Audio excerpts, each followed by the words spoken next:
2 years into what I thought was the perfect relationship with Natalie, my world turned upside down with 6 unexpected words. I want to try an open relationship. We had just finished dinner in our apartment when she casually dropped this bomb, explaining she felt we were too young to be limited to one partner. My heart raced as she described how we could still be primary partners while exploring connections with others. I nodded along, terrified of losing her completely, not realizing I was agreeing to watch the woman I loved slowly drift away. Let me know where you are watching from in the comments below. If you have ever felt yourself losing someone you love or been faced with a relationship ultimatum, hit the subscribe button and join me as I share how this painful journey led me to unexpected friendship, true love, and finally taking control of my own happiness. I met Natalie during my junior year at college in Chicago. We were both attending a mutual friend's birthday party at a local bar, and I noticed her immediately laughing loudly with her friends in a corner booth. She had this vibrant energy that drew people in with her wild curly hair and the way her eyes crinkled when she smiled. I worked up the courage to talk to her after our mutual friend Jake introduced us, and we ended up talking until the bar closed, discovering we shared the same obscure taste in indie folk bands and a love for terrible sci-fi movies. Our connection was instant and intense. Within 3 weeks we were officially dating, and by the end of the semester we were practically living together in my off-campus apartment. Everyone in our social circle commented on how perfect we seemed together, always touching, always laughing at inside jokes. After graduation, when I got a job offer at a marketing firm in the city, it seemed natural that Natalie would come with me. We found a small but charming apartment in Wicker Park, with just enough space for her art supplies and my music collection. The first year and a half of living together was everything I had hoped for. Natalie found work as a graphic designer for a small agency, and we fell into comfortable routines. Sunday brunches at our favorite local cafe, taking turns cooking dinner on weeknights, weekend hikes in nearby forest preserves during summer, and binge-watching shows curled up together during Chicago's brutal winters. We talked about future plans, maybe moving to Colorado someday, where we could be closer to the mountains we both loved. We even had tentative conversations about marriage, though we agreed it was something for someday rather than the immediate future. Looking back, there were warning signs I either missed or chose to ignore. Around the 18-month mark of living together, Natalie began going out more frequently with her work friends, often not returning until the early hours of the morning. When I would ask about her evenings, her answers became increasingly vague. She also became protective of her phone, always keeping it face down and taking calls in another room. At the time, I chalked it up to her becoming more independent and establishing her own social circle separate from our shared friends. Her interest in our physical relationship also began to wane. What had once been a passionate connection became increasingly infrequent, and when I tried to initiate intimacy, she would often claim she was too tired from work or not in the mood. Again, I made excuses for these changes, blaming job stress, or the natural evolution of a long-term relationship past the honeymoon phase. Then came the conversation that would change everything. We had just finished dinner at our apartment, a simple pasta dish I had made, and were halfway through a bottle of red wine when Natalie put down her glass with deliberate care. "Tyler, I want to talk to you about something important," she said, her voice steady in a way that immediately sent warning signals through my body. "I have been doing a lot of thinking about us, about relationships in general, and I realize I am not ready to be completely committed to just one person." I remember feeling like the room had suddenly tilted on its axis as she continued explaining how many of her friends were exploring ethical non-monogamy and polyamory, and how she felt we were too young to limit ourselves. "We are only 25, she said, reaching for my hand across the table. "Do we really want to look back in 20 years and wonder what it would have been like to explore more? To know other people? I love you, Tyler. I want you to be my primary partner. I just think we should be open to other connections too." My mouth went dry as she outlined her proposal. We would still be each other's main relationship, but we would be free to date and sleep with other people, as long as we were honest about it and followed some basic rules. No mutual friends, always use protection, and no bringing people back to our shared apartment. I should have expressed my true feelings. I should have told her that the thought of her with someone else made me physically ill, that I had never wanted anyone but her. Instead, I heard myself agreeing, nodding along as she talked excitedly about how this would make our relationship stronger, more honest. I was terrified that if I refused, I would lose her entirely. In that moment, having part of Natalie seemed better than having none of her at all. The first few weeks of our new arrangement were uncomfortable but manageable. Natalie went on a few dates, always telling me beforehand and checking in afterward. I went through the motions of creating dating app profiles but never actually met anyone. I told myself I just needed time to adjust to this new normal, that eventually I would embrace the freedom she kept insisting was good for both of us. But as weeks turned into months, the rules and boundaries we had established began to erode. Natalie stopped giving me details about her dates, sometimes not coming home at all and sending a brief text that she was staying out. She began seeing one person, a guy named Ryan, with increasing frequency, spending 2 or 3 nights a week at his place. Our own time together dwindled, and when we were together, she was often distracted, constantly checking her phone and smiling at messages that were clearly not meant for me to see. 6 months into our open relationship, I barely recognized my life. What had once been a home filled with laughter and connection had become a space I inhabited alone more often than not. Natalie kept irregular hours, sometimes not coming home for days at a time. When she did return, there was an emotional distance that seemed unbridgeable. The updates about her other relationships, which had initially been somewhat detailed out of respect for our agreement, became increasingly vague. "Where were you last night?" I would ask, when she returned home after being gone for 24 hours. "Just with friends," she would reply, avoiding eye contact as she unpacked her overnight bag. Nothing serious.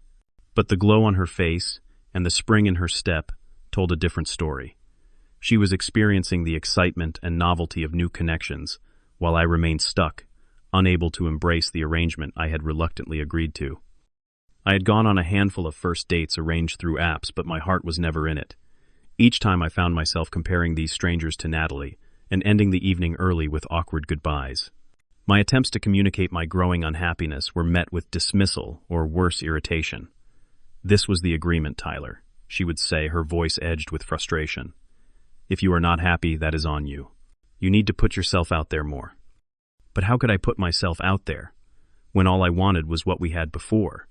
The few times I suggested revisiting our arrangement, Natalie would become defensive, accusing me of trying to control her or not being evolved enough to handle modern relationship dynamics. "Maybe you are just too traditional," she would say, making me feel inadequate for wanting monogamy. The stark imbalance in our situation became increasingly apparent. While Natalie was flourishing, exploring new connections and experiences, I was withering. My work performance suffered as sleepless nights took their toll. I withdrew from friends, embarrassed to admit the reality of my relationship and unable to pretend everything was fine. I lost weight without trying food, losing its appeal as my anxiety grew. My birthday marked a particularly painful milestone in our deteriorating relationship. Natalie had promised to spend the day with me, planning a special dinner at my favorite restaurant. I had been looking forward to having her undivided attention, even just for one evening. 2 hours before our reservation, as I was getting ready, she called. "I am so sorry, Tyler," she said, her voice breathless in a way that suggested she was already out somewhere. "Something came up with Ryan. He got tickets to that band I love, the one I have been trying to see for ages. It is a one-night-only show." The fact that she did not even pretend it was an emergency or work issue, that she openly prioritized a concert with Ryan over my birthday dinner, felt like a slap in the face. "It is my birthday, Natalie," I said quietly, hearing the pathetic note in my own voice and hating it. "I know, and I feel terrible," she replied, though her tone suggested excitement rather than remorse. "We will celebrate tomorrow instead." "Okay, I will make it up to you, I promise." I spent my birthday alone, canceling the reservation and ordering takeout I barely touched. Natalie did not come home that night, nor did she call again. A text at 11:58 p.m. reading, "Happy birthday. See you tomorrow, XO," was all I received. When she finally returned late the following afternoon, she brought a small cake and acted as though nothing significant had happened, chatting animatedly about the amazing concert, while I silently contemplated how we had become such strangers. That night, lying awake beside Natalie, who had fallen asleep immediately after our belated and awkward birthday dinner, I reached a new low. The woman beside me, whose breathing pattern I knew as well as my own, had become a mystery to me. I felt more alone lying next to her than I would have felt actually being alone. The realization that I was holding on to a relationship that no longer existed in any meaningful way washed over me with crushing clarity. I had become a convenience in Natalie's life, a safety net, a familiar place to return to between adventures. The following weekend marked a turning point, though not one I could have anticipated. Natalie mentioned casually over breakfast that her best friend Grace would be stopping by to pick up some clothes she had borrowed. "I will be out with Ryan and some friends," she said, not meeting my eyes. "Grace has a key, so you do not need to let her in if you are busy." I had always liked Grace, though our interactions had been limited to group settings and brief exchanges when she visited our apartment. She had been Natalie's roommate freshman year of college, and despite their different personalities had remained close. Where Natalie was outgoing and impulsive, Grace was thoughtful and grounded. I always wondered how much Grace knew about our current arrangement and what she thought of it. When Grace arrived that afternoon, I was sitting on the couch pretending to watch a basketball game while actually staring into space, a common pastime in my new solitary existence. She let herself in with her key, clearly surprised to find me there. "Oh, hey, Tyler," she said, offering a warm smile. "Natalie said you might be out." "No reason to be out," I replied with a shrug, immediately regretting the transparent bitterness in my voice. Grace paused, studying my face with an intensity that made me uncomfortable. Then, instead of heading to the bedroom to collect the borrowed clothes as planned, she sat down on the opposite end of the couch. "Are you okay?" she asked simply. "You do not look great." Perhaps it was the genuine concern in her voice, or maybe it was the weeks of isolation and pretending, but something in me broke at that moment. "Not really," I admitted, my voice cracking slightly. "Not for a while now." That conversation with Grace turned out to be the lifeline I did not know I needed. What was supposed to be a quick stop to pick up clothes turned into a 3-hour talk, the first honest conversation I had experienced in months. Grace listened without judgment, as I poured out my feelings about the open relationship, my fear of losing Natalie completely, if I objected, and the growing emptiness inside me. "I was wondering how you were handling all this," Grace said when I finally ran out of words. "I have known Natalie for years, and I love her, but I've been worried about you since she told me about the new arrangement." Grace revealed that from her perspective, Natalie's decision had not come out of nowhere. "She started talking about open relationships months before she brought it up with you," Grace admitted. "After she met Ryan at that industry conference last year. I think she wanted the freedom to pursue him without technically cheating." This confirmation that the open relationship had never been about mutual growth or exploration, but rather Natalie's desire for a specific person, stung sharply. Yet hearing the truth also brought strange relief. I was not crazy or inadequate for struggling with the arrangement. It had been designed for Natalie's benefit from the beginning. Over the next few weeks, Grace became my unexpected confidant. We started texting regularly, first about the situation with Natalie, then gradually about other things. She recommended books that had helped her through her own difficult breakup the year before. We discovered shared interests in hiking and photography that I had never known about during the years of knowing her as Natalie's friend. One rainy Saturday, when Natalie was predictably not home, Grace invited me to join her at a photography exhibit downtown. It was the first social outing I had enjoyed in months, walking through the gallery, discussing the images, and then finding a small cafe where we talked for hours about everything from our childhoods to our career aspirations. "When was the last time you did something just for yourself, Tyler?" Grace asked, as we sheltered from the rain waiting for our rideshare. "Something that had nothing to do with Natalie or trying to save your relationship." Her question hit me hard. I realized I had been so focused on holding on to Natalie that I had lost myself in the process. The following day, I signed up for a graphic design course I had been interested in for years but had never pursued. I also reached out to my old college friend Marcus, who I had gradually lost touch with after moving in with Natalie. These small steps toward reclaiming my identity had an unexpected effect on my relationship with Natalie. As I became less available spending evenings at my design class or meeting Marcus for drinks, she seemed to notice my absence in a way she had not noticed my presence for months.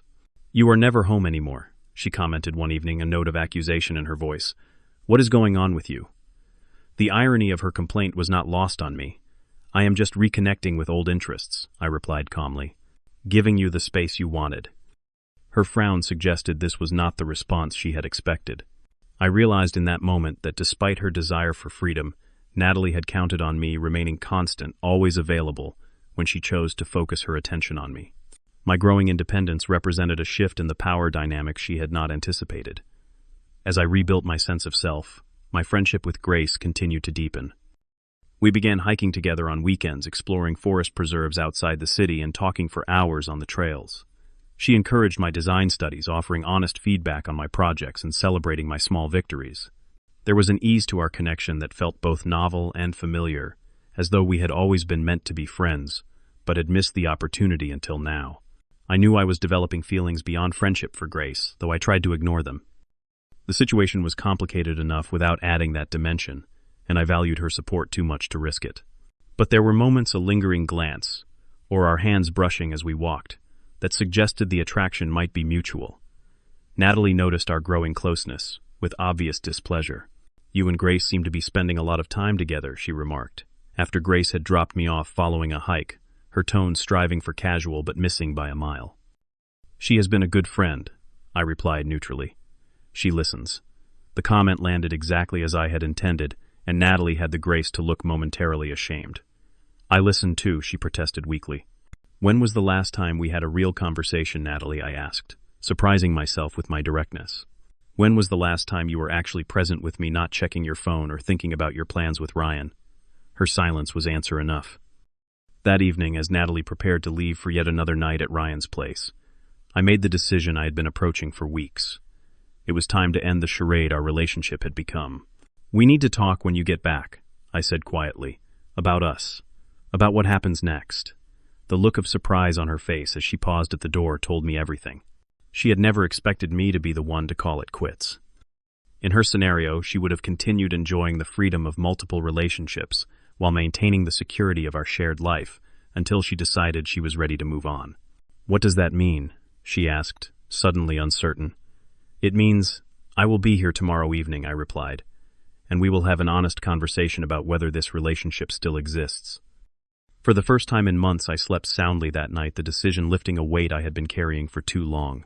Whatever happened next, I would face it on my terms, not as a passive participant in the dissolution of my own relationship. Natalie came home earlier than usual the next day, arriving by 6 in the evening. Her expression was a mixture of confusion and defensiveness, as she found me sitting calmly at our kitchen table, 2 mugs of coffee prepared. "So what is this big talk we need to have?" she asked, attempting to sound casual as she took a seat across from me, but the nervous tapping of her fingers against the mug betrayed her discomfort. I had rehearsed what I wanted to say, determined to remain calm and clear. "This arrangement is not working for me, Natalie," I began. "It never really has. I agreed to it because I was afraid of losing you, but the truth is I have lost you anyway." Her face registered surprise, then immediate denial. "That is not true," she protested. "We are still together. Just because we see other people does not mean our relationship is any less important." "When was the last time you chose to spend time with me over Ryan?" I asked quietly. "When was the last time you were fully present when we were together?" "My birthday, our anniversary, any random Tuesday night." Her silence was telling. I continued. "The open relationship was never about us exploring together. It was about you wanting to be with Ryan, without the guilt of cheating. I should have been honest from the beginning about how I felt, but I was too scared of losing you." "That is not fair," she said, but her objection lacked conviction. "I have always been honest about my feelings." "Honest about your feelings, maybe, but not about your intentions," I replied. "And that is okay. People grow apart. People want different things. What is not okay is pretending we still have a real relationship when we both know that is not true." A flash of anger crossed her face. "So you are breaking up with me, after everything we have built together, because I wanted some freedom." I shook my head, maintaining my composure despite the familiar tightening in my chest. "I am acknowledging what has already happened, Natalie. We have been breaking up slowly for 6 months. I am just finally saying it out loud." The fight seemed to drain out of her suddenly. She stared into her untouched coffee, silent for a long moment, before asking in a smaller voice, "Is there someone else for you? Is that what this is about?" I knew she was thinking about Grace, though she did not say the name. "This is not about anyone else," I said honestly. "This is about me finally realizing I deserve more than being someone's safety net. I deserve someone who chooses me consistently, not just when it is convenient." We talked for hours, moving through anger and accusations to something closer to understanding, if not acceptance. Natalie admitted that her feelings for Ryan had developed before she suggested opening our relationship, confirming what Grace had told me. She also acknowledged that she had wanted to maintain our relationship as a backup option, uncertain if things with Ryan would last. By the end of our conversation, the decision was made. Natalie would move out within the month.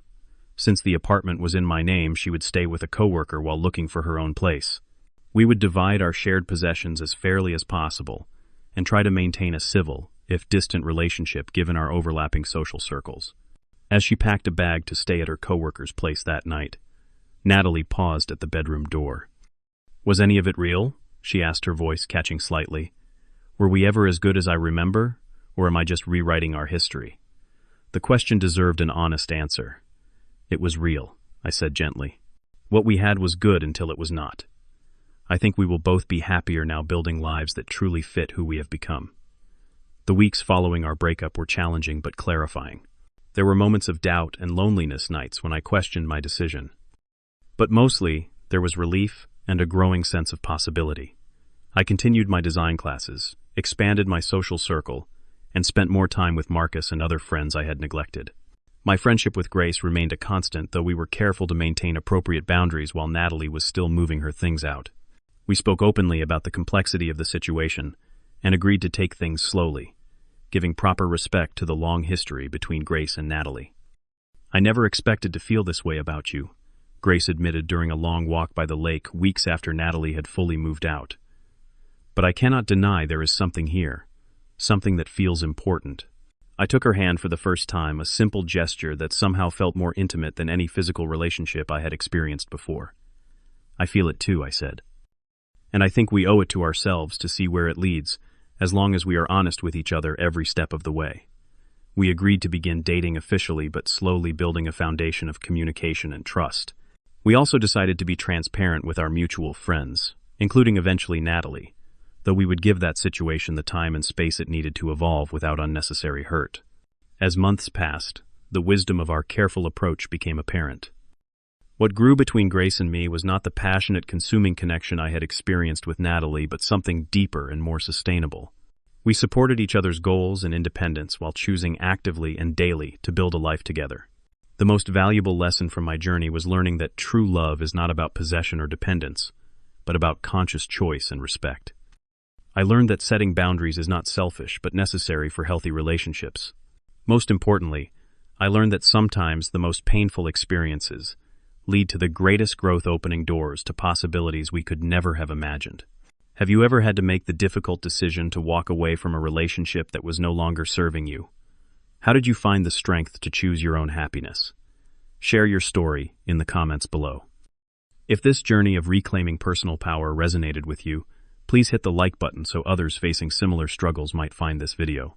Subscribe to join our community supporting each other through life's challenges, and share with someone who might need to hear that choosing their own happiness is not selfish, but necessary.